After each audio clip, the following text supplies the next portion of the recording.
Hi, my name is Frank Verlet and I work at the Department of Health Sciences at VU University. In this video, I like to discuss how we incorporate clustered data in our regression analysis. In a previous video, we discussed how we can summarize our data when there is clustering in observations. And by the end of that video, I said that the reason why it is important to know that is because this concept is used in statistical models. And in this video, I like to take you through a logistic regression procedure to explain how clustering of data is incorporated. But before doing that, let us quickly recap linear regression. So linear regression is a method in which we can link together two continuous variables.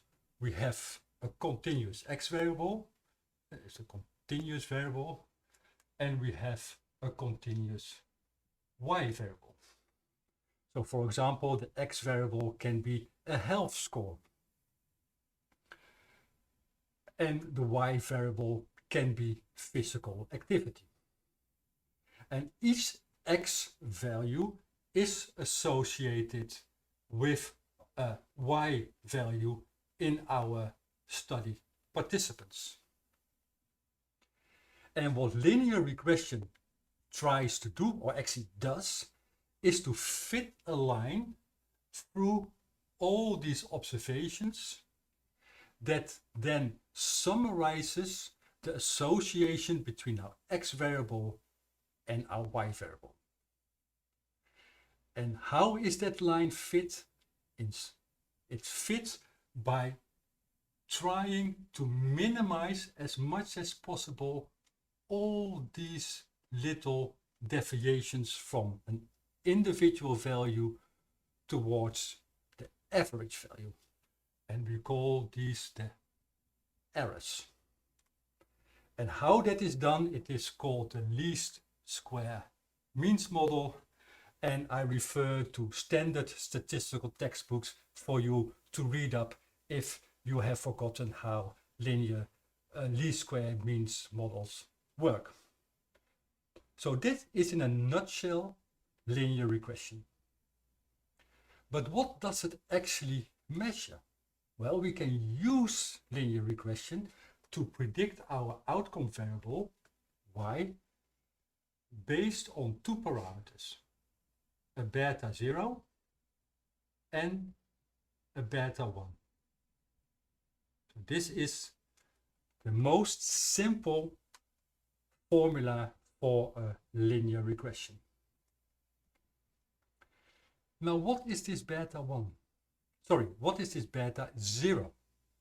So beta 0 is the value of y when all values of x are 0. So it is this value.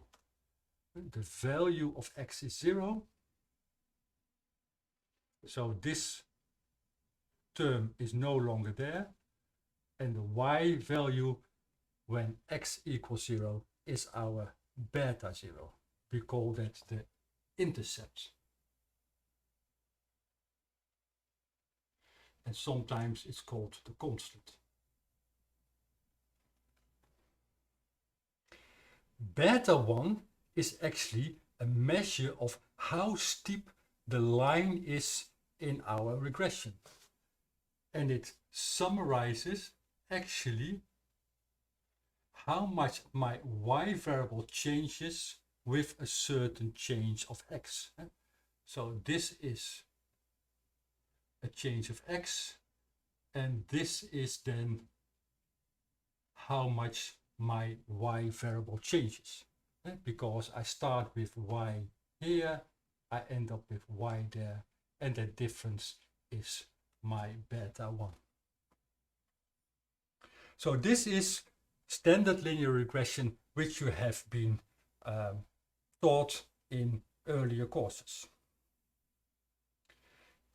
Now, what happens if we want to add information to this regression model. For example, we want to add information where our individual participants are coming from. Well, then we are actually analyzing a slightly different formula. So we still have our y equals beta 0 plus beta 1 times x, just like here. But now we add information about where our participants are coming from. For example, from which district. So we add another term which gets another regression coefficient, and we call that district.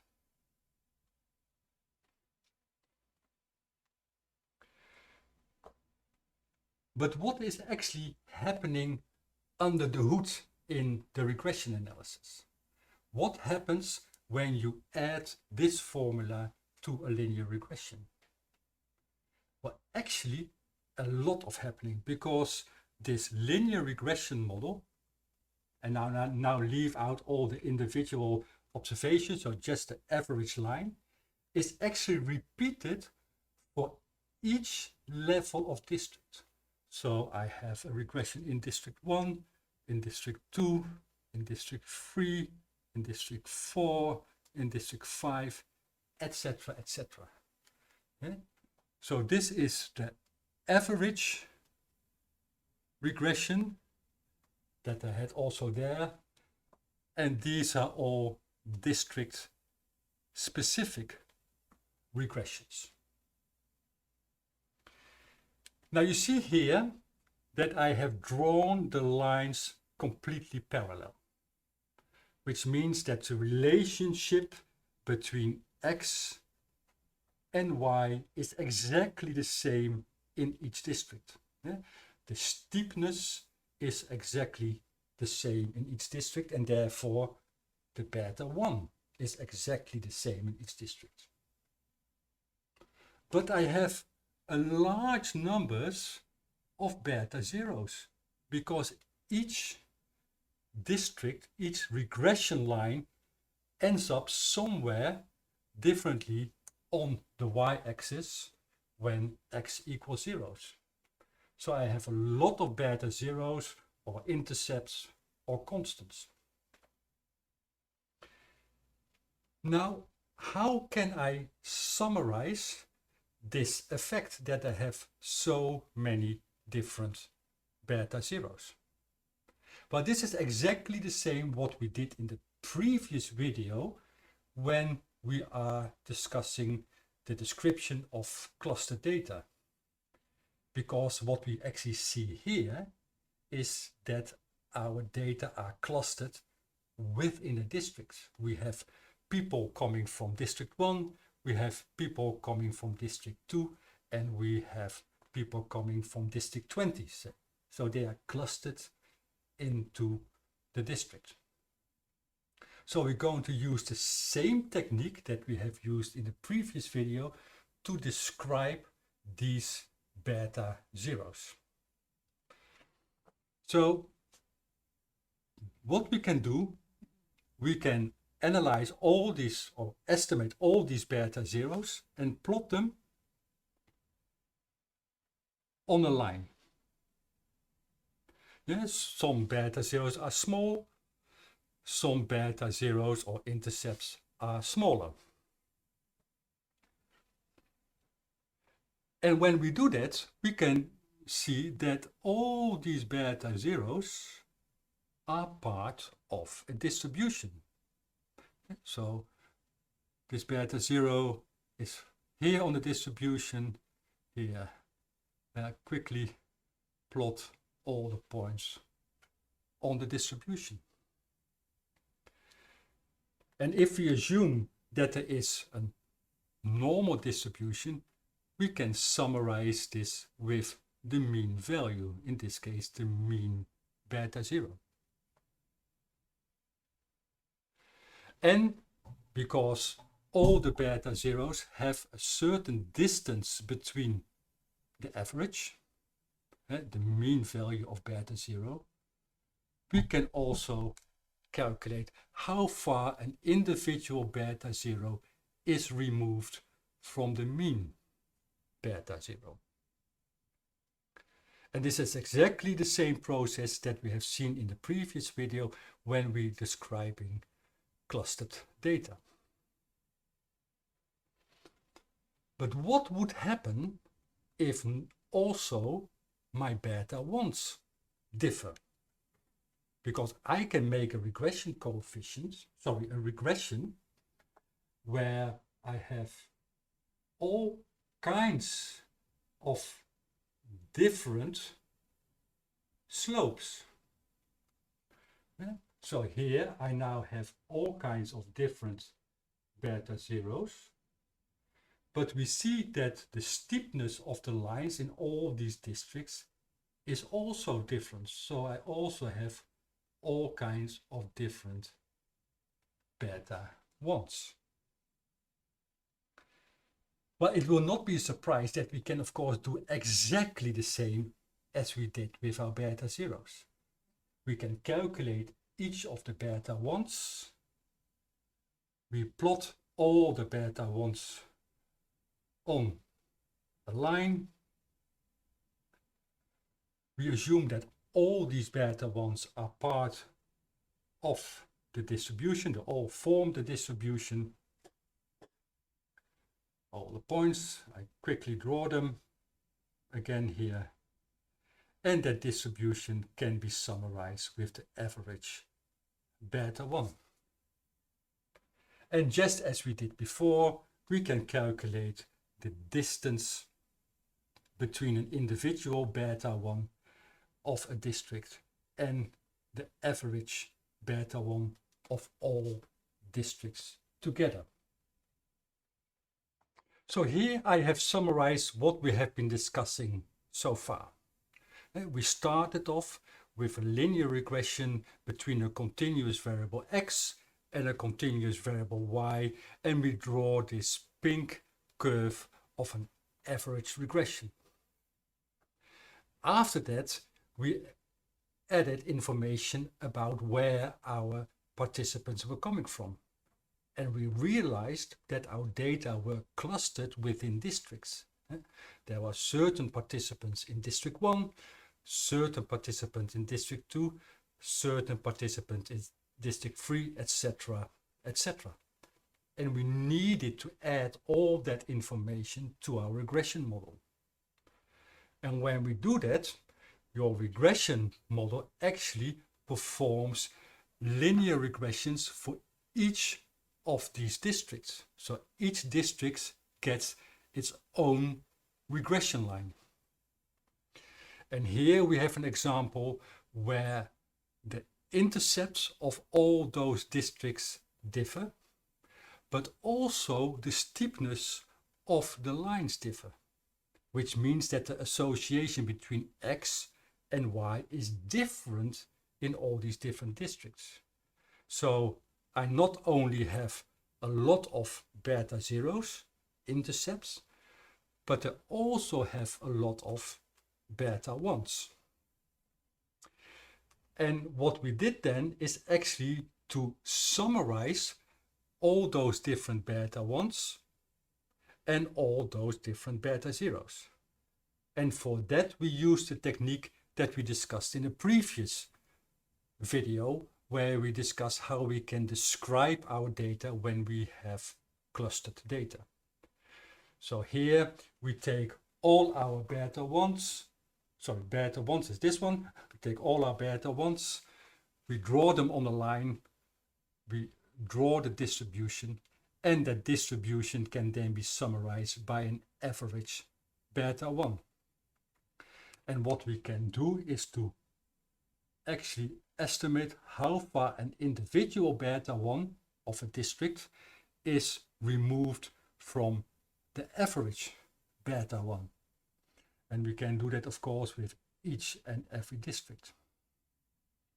And the same thing we do with our intercepts, with the beta 0s.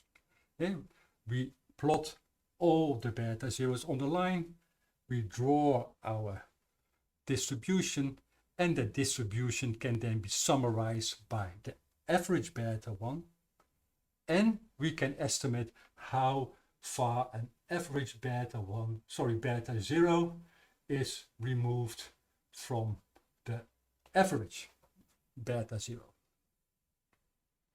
So this is the same technique as we have seen before. And we use the notation that we have here, the distance, we call it the mu. We give it a subscript of 1 to make sure that we know that we're talking about a beta 1, and that is district specific. So we give it a subscript of j as well. The same as here, we call this mu, but now we need to indicate that it relates to a beta 0, so we give it a subscript of 0, and we need to identify that it is from a certain district. So when we add all this information together, we extend our normal regression formula. So with a regression formula, we can predict y, and that is done by the beta 0 plus the beta 1. And now we need to add this district specific information. So we get our district specific beta 0, district specific. We get our district specific beta 1, j. And of course, we should not forget that in a linear regression, we have an individual error. The individual is identified by an I, and we need to give it also an identification that it is within a certain district, because each individual I is only part from one district. So this formula now predicts the outcome variable y for an individual in a specific cluster. And this formula shows something very interesting, because actually we have a part here and a part here. Now this average beta 0 and this average beta 1 is relevant for each and every individual. And for each and every individual, this is exactly the same. So these values are fixed. We call them fixed. This extra information on the intercept for a particular district or the beta 1 in a specific district is really district specific. And the error is even district specific and individual specific. So we call this random.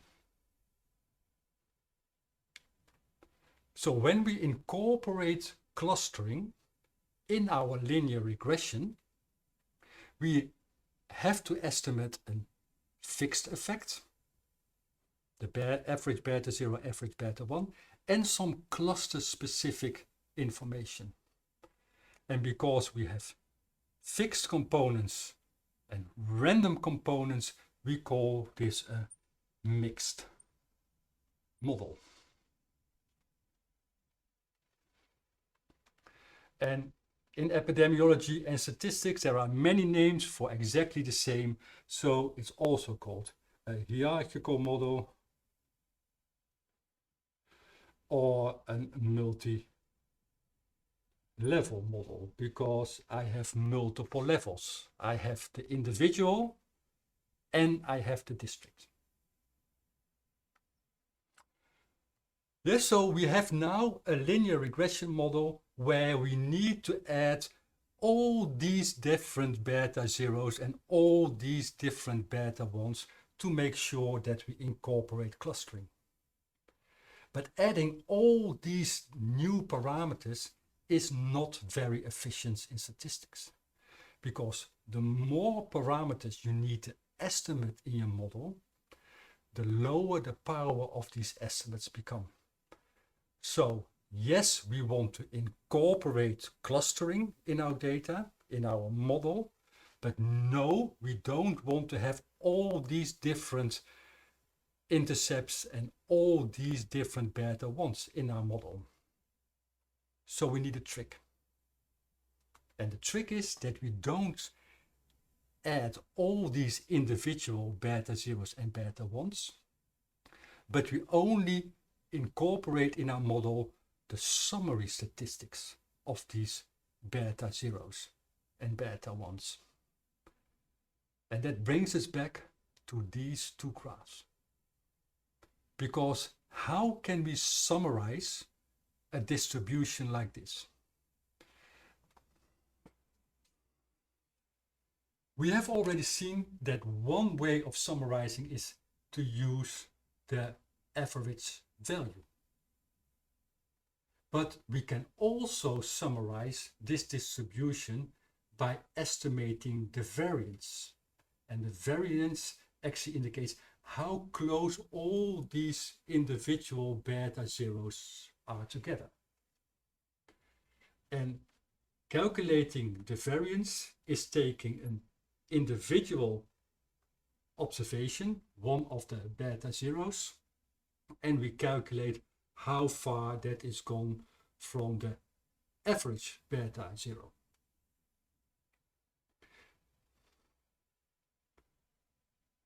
We put there a square, we summarize all of them, and we divide by n minus 1. And I refer to standard statistical textbook for this formula of the variance. Now this beta 0 minus the average beta 0, we have already drawn here, and we call this mu 0 j. So this is exactly the same as mu 0 j. I will write it, sorry, here, because I ran out of space, mu 0 j squared. We add them all up and we divide by n minus 1. So this is the variance of our distribution of all the different beta 0s. And we can do, of course, exactly the same for our beta 1s. We can take an individual beta 1. We measure how far that is removed from the average beta 1. We square that. We add them up for each and every observation and divide this by n minus 1. And of course, just like here, this is the same as mu 1j, because we have already identified this as mu yj. We square it. We add them up for each and every individual observation and divide n minus 1. And this is the variance of the distribution of the beta 1s. And here we have the variance of the distribution of the beta 0s. And now, what is the trick of a mixed model? The trick is that we do not add all these individual beta 0s and all these individual beta 1s, because there are way too many parameters. We add only the variance. So we have one parameter for the variance of the beta 0s, and we have one parameter for the variance of the beta 1s. This makes it a very efficient way of incorporating all these different regression in our model. And that is why mixed models of hierarchical models or multi-level models are so much liked. They are very efficient in incorporating all this information on clustering without having all these many parameters. So I hope this information gives you some insight in the characteristics of a mixed model and how efficient mixed models can be used to incorporate clustering of the data.